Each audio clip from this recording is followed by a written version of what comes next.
Hello everyone, and welcome to my shop.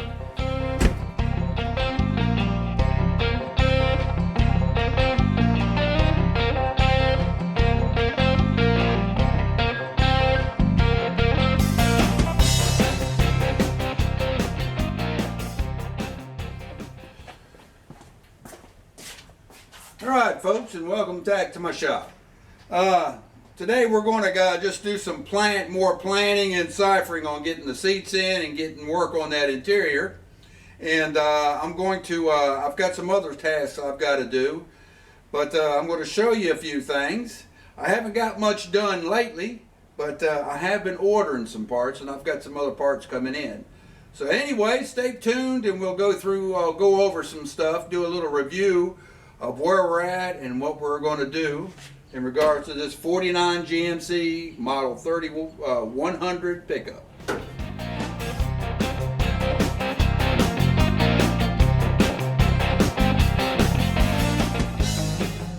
Alright, I'm going to cover some of the stuff I've ordered. Now first off, see this little box? This is $100 worth of equipment. I'm telling you, it's something. And I'll kind of give you an idea of where we're headed. This is a ball end hook tool right here. And the purpose for this, these things are getting hard to find. And the purpose of this tool is to assist me in getting that windshields installed. See that ball end?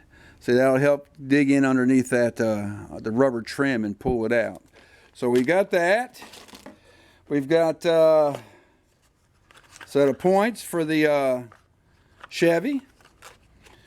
We've got a rotor button for the Chevy. All right. I guess I don't not to just pull all this out and show you, but just kind of show you. And right here is a condenser or a capacitor, however you want it. It's a condenser for the Chevy. And we've got 6 new plugs, R45s for the Chevy. All right. So the Chevy is going to get some attention. I haven't decided yet if it's getting the windshields or not yet. But this is window setting tape. I'm going to attempt to take a good piece of glass out of a frame that I got in a trade and set it in the frame of the GMC. I'm going to show you here shortly why I need to change the driver's side window glass. All right. And we've got some, I don't want to open it yet, but this back here, these are springs for door hinges. And here's a couple hinge repair kit, two each. And there's a bunch of screws for setting the side panels and the window and the trim around the windshield. And this is all for the GMC. So again, that's $100 worth of stuff. Another thing for the GMC is this battery hold down. I need to weld one of these on the side of the battery box because one of them has been busted off from who knows when. So that'll get me to where I can put my new battery hold down on it. And I'm kind of really glad to get this. This is a adjustable timing light that also has supposedly has RPM display too, so you can really digital, so you can really set it up. Unfortunately, my Craftsman that I've had for almost 40 years, well, I guess it's been 40 years, died on me. I mean, I guess I can't complain about a longevity of nearly 40 years on the tool. So anyway, we got some of that ordered. I got some more stuff coming, and but I'll cover that when it comes in, and I'll show you some other things I'm going to be doing with the GMC. All right, looks like some more goodies has come in. Let's see here. Well, that's small. Wonder if I can rip that open. Well, we better move it on down a little bit.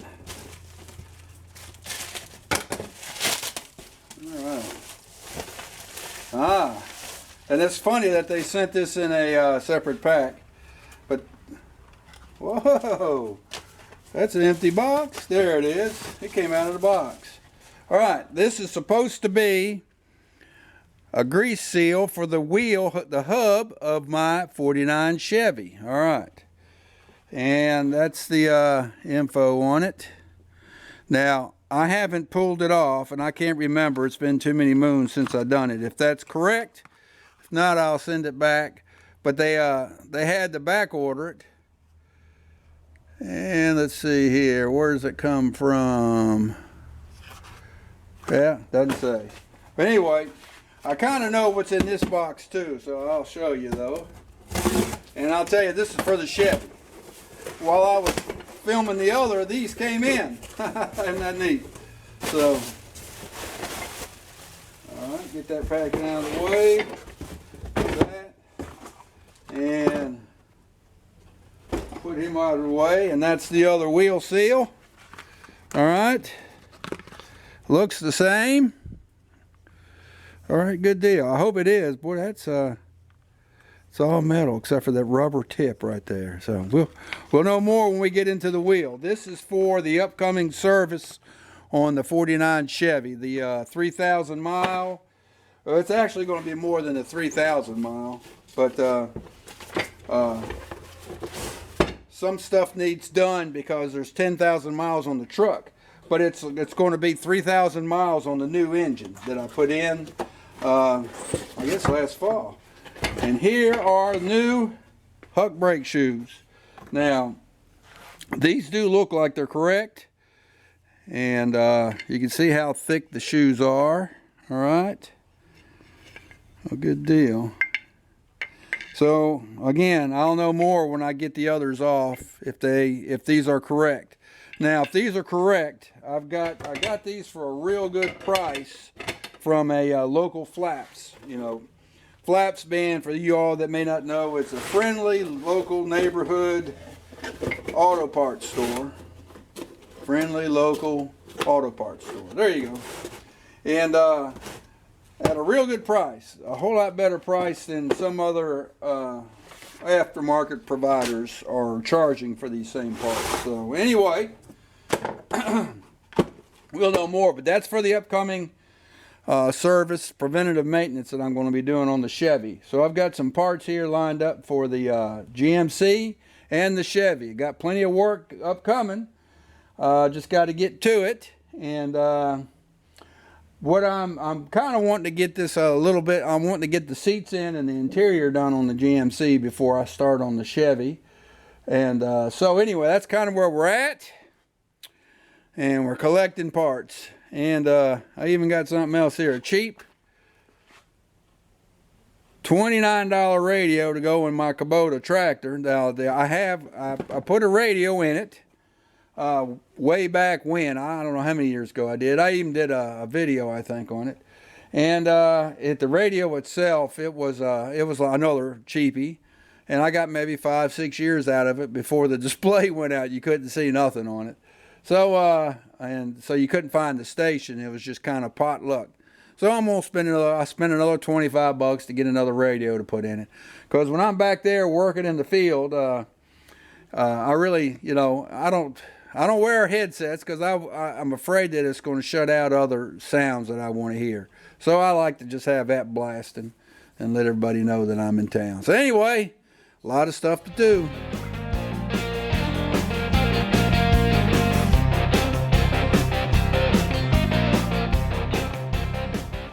All right, let me show you what's going on with this window.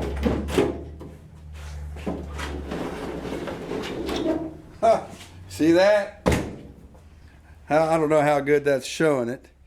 So we'll get a little closer here. All right, see right here, that's all busted. Here we got a big crack here, running the full length. Cracks here. All right. Now I could have buttoned up and ordered a whole glass already set in it, but I've got a good glass. It's for the other side door, and a good frame in it. But these frames are you can't put a window designed for the left side door in a right side door. In other words, they are side specific. So I'm going to attempt to set that glass in this frame. So that's one thing that's going to be coming up. We'll see what we can do with it. And another thing I discovered while working on this, and well, I really didn't, I've already knew about it, but we'll open the door here. We'll see if we can show it pretty good. But anyway, I want to see here. Look at watch this play. See that? The hinges are shot in this door, and it doesn't close properly at all. And as you notice, that's a big problem with these type of pull up or pull down handles, or they get floppy. So we got to work on that too. So there's a lot of stuff we got to do besides getting those seats in, which is what we got going here. All right. And I figure what I'm going to do is I'm going to pull that steering wheel out and get the dash out of the way when I start to do some sanding. But I've got another plan of attack on these seats too. And what I think I'm going to do is I've got some metal over here that I'm going to do it, but I'm not going to get to it at this particular moment. But the plan that I've got is I'm going to bolt the seats to the plywood, and then as a complete one-piece unit, put the door, the seats assembly in. And that'll be made a lot easier with the steering wheel off and this door removed. And the door is going to have to get removed anyway for me to do that hinge repair. Now, I've been doing some studying. Of course, like I say, what else has there been to do? We've been kind of locked in. So, you know, it's something that looks doable. Not easy, but doable. So I'm going to try to replace that window glass. So anyway, that's some of the stuff coming up.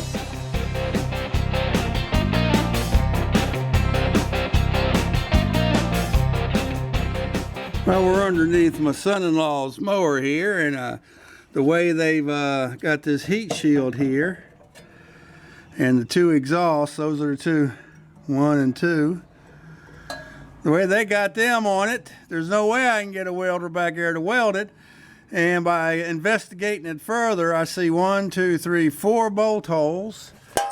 And then on the back of this muffler, I see 4 bolt holes. Looks like the 4 bolts have backed out, or due to the bend I see here, it was beat out. So what I'm going to try to do, I'm going to remove this heat shield and see if I can re-secure the muffler to it like it was originally, since I can't get a welder back there. So let's see what we can get done. Alright, looks like the muffler bolts to it like that, lines up with those 2 holes there. Alright, and it's been definitely beat on. Now my son-in-law, this is a 0-turn mower, it's a finish mower. For some reason, he got it in his head that he could do some bush hogging with it. so it's lived a pretty rough life. Let me see, that's walled out. Well, that would tighten up. I may not be able to get all 3 in there, that's the thing. All 4, I mean. That's walled out too. And that one's walled out, and that's walled out. So, it appears that there's just not a whole lot of thread that would even work on it.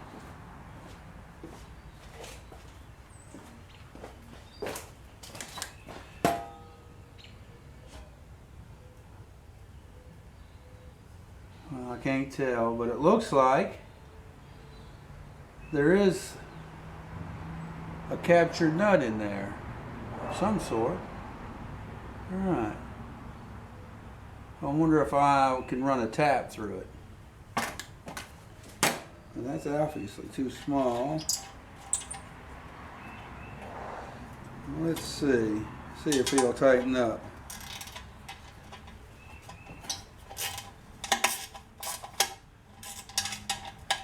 No, there's nothing enough to get a bite on it. So, All right.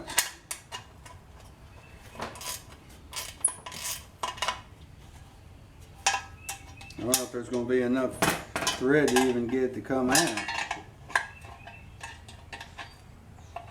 Right. Anyway, we're going to have to come up with a plan.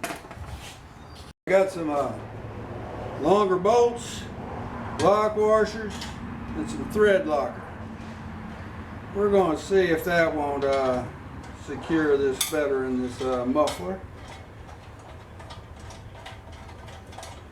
I ran them down by hand and they did tighten up, but they're not going to take a whole lot of torque, so I'm hoping the thread locker will do more for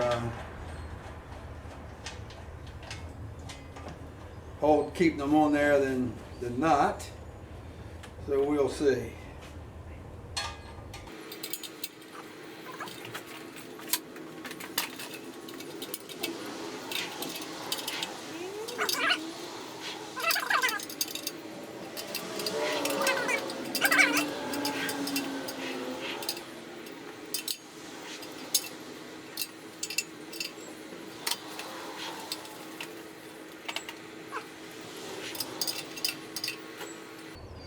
There's a whole lot. Well, let's hope that thread locker will hold it. I may come up with something else to help hold it too. All right, here's the final deal. We've got them Loctited in with lock washers. I don't trust them though. They're really not that tight, but I'm hoping that thread locker will just keep them in there. And then I put this steel band across the front, and it's got tension on it to just hold it up against it. So hopefully that'll be enough. I mean, the only thing that holds the whole shield up, it slides on the exhaust pipes here and here, and you got a bolt here and a bolt here. So anyway, let's see what that does.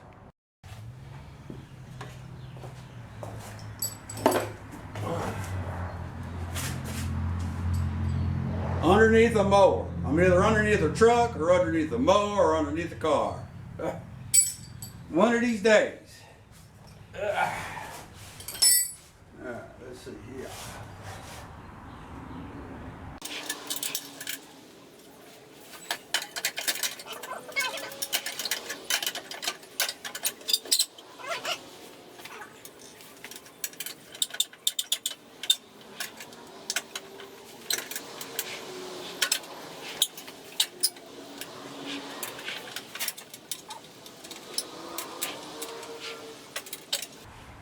I guess I need a Phillips.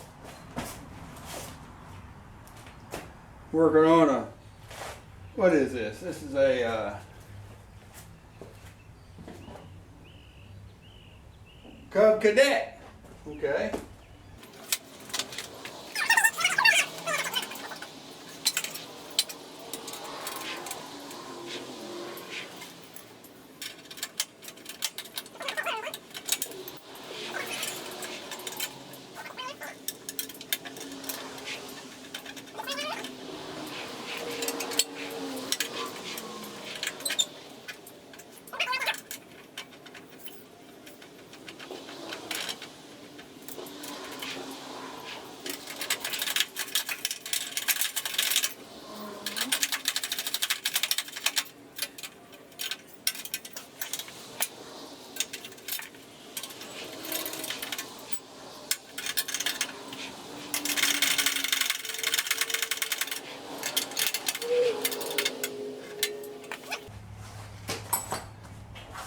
Well, it's on there. Let's see how it works.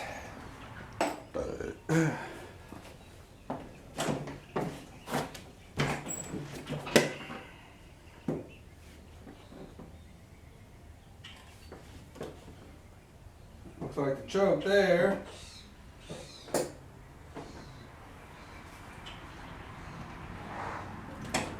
I do it like that.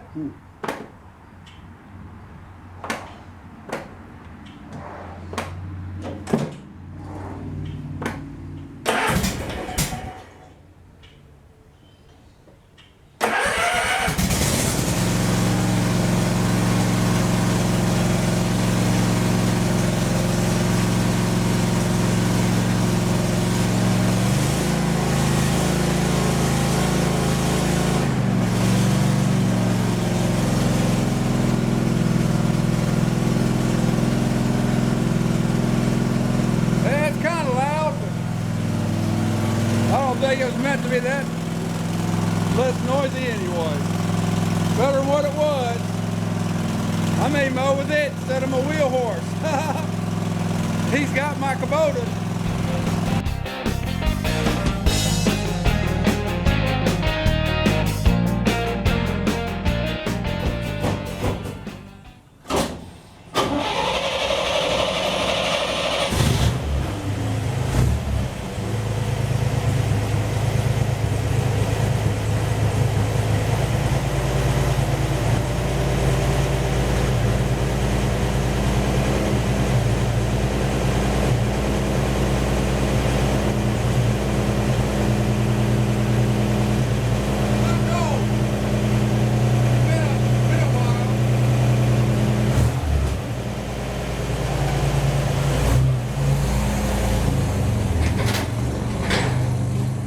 We're going to actually have to do some mowing today after we get this set up. Since my Kubota's not here, I may work on that, getting them blades on the deck there for the Kubota sharpened up. But we're going to fire up the wheel horse today. Well, let's see the condition of the battery. I haven't put a battery tender on it, so I'll be surprised if it's got anything. And it's dead. So we're going to have to put some charging on it before we can fire him up. All right.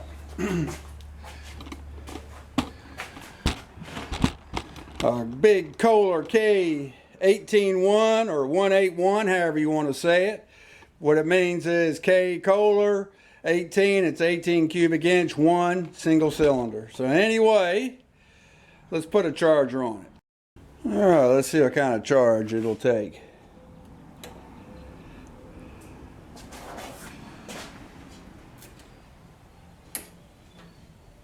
All right. Hardly moving the meter, but he's taking a charge.